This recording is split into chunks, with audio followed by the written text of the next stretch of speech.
The caretaker of a large cemetery had worked there for over 20 years. During that time, he'd heard all sorts of strange noises, seen all sorts of strange things, and even experienced some strange phenomena himself. But what he was about to witness was beyond anything he could have imagined. It was a cold November afternoon.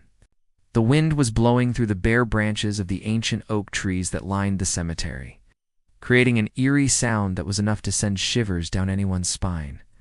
The old caretaker, whose name was Albert, was making his rounds, checking on the graves in the grounds.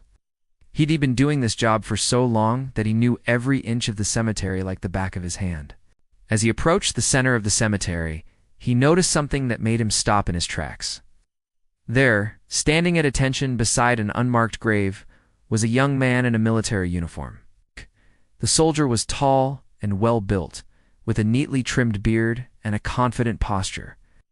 He was dressed in a crisp black suit, a white shirt, and a black tie.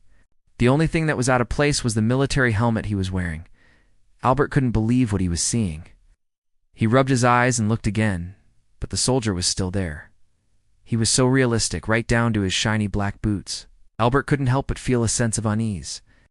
He'd never seen this grave before, and he was sure that if there was a funeral or a burial that had taken place here recently, he would have been informed. He decided to approach the soldier and see if he needed any help. As he got closer, he noticed that the soldier wasn't moving. It was as though he were carved from stone. Albert cleared his throat and said, "Can I help you?" But the soldier didn't respond. He just stood there motionless, staring straight ahead. Albert was starting to get scared. Took a step back and asked again, "Can I help you?" Still no response. The silence was deafening, and Albert felt a cold dread creep up his spine. He wanted to run, to get as far away from this eerie sight as possible, but his feet seemed to be rooted to the spot. Suddenly the wind picked up, and Albert felt a cold gust blow against his face. It was then that he noticed the inscription on the soldier's helmet. It read, KIA. Those 3 letters sent a chill down his spine. Killed in action? Was this soldier a ghost? Had he come to pay his respects to his fallen comrade?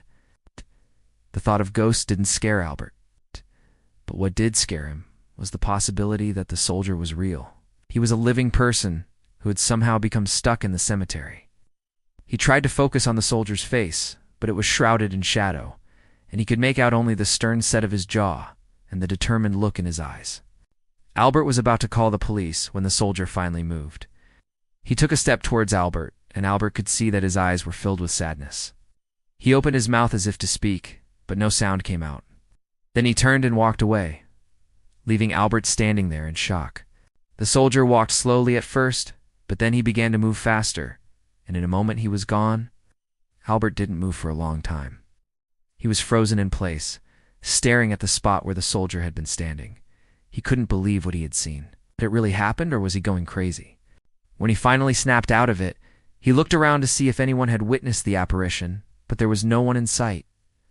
Albert went back to his work, but he couldn't focus.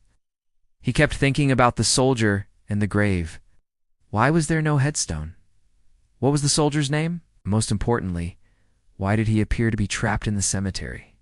As the days went by, the memory of the ghostly soldier faded from Albert's mind, but he never forgot about the grave. Every time he passed by, he couldn't help but wonder about the soldier who was buried there. He even began researching the cemetery's records, hoping to find the soldier's name, but he came up empty-handed.